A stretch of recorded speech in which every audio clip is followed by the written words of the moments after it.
The Oakland Raiders, who we talked about this last week or earlier this week on the show, that the Raiders were kind of hype bunnies earlier in the offseason, then it quieted down, which I think almost could work out in their favor a little bit, Greg. And now they head to New Orleans to face your boys, the Saints. To me, another game that could be a toss-up. Yeah, these are two teams where if they were 6-win teams or 10-win teams, neither would surprise me for either one of these teams. I don't think we're just locked in that the Raiders are going to be a winning team right now.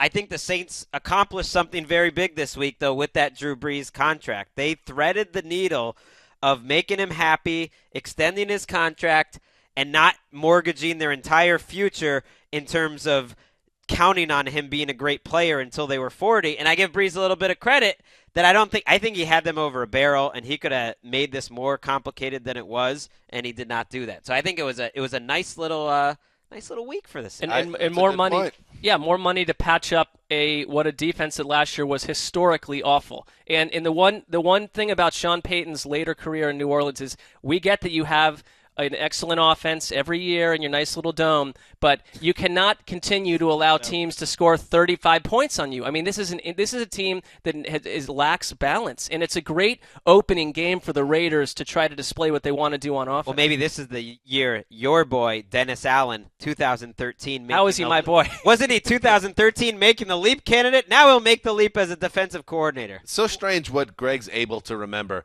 because some days I wonder if you even remember your children's names. I don't remember anything. And now you're remembering that Dennis Allen was a 2013 Making the Leap candidate on our website. Help me understand how the Saints are on the Raiders level. The Raiders have one of the deepest rosters in the AFC. The Saints have signed 2 players off the street in the past week who enter the starting lineup. I think the Saints have a shallow roster. They don't have a good defense, no matter how you want to spin it, that it's better than last year. They have tons of holes on this roster. It's not a great roster, but I think on offense, you said, how can they be at their level? Because they've got a top 5-6 quarterback. Well, they're going to need more than that.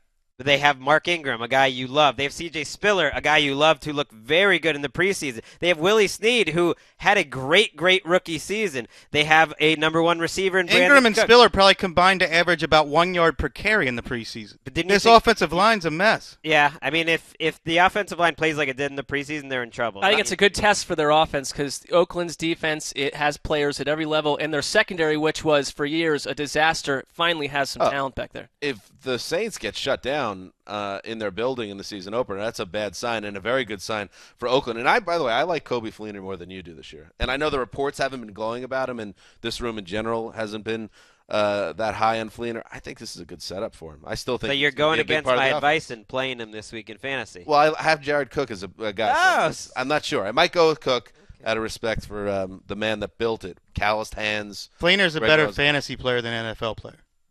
That's fair.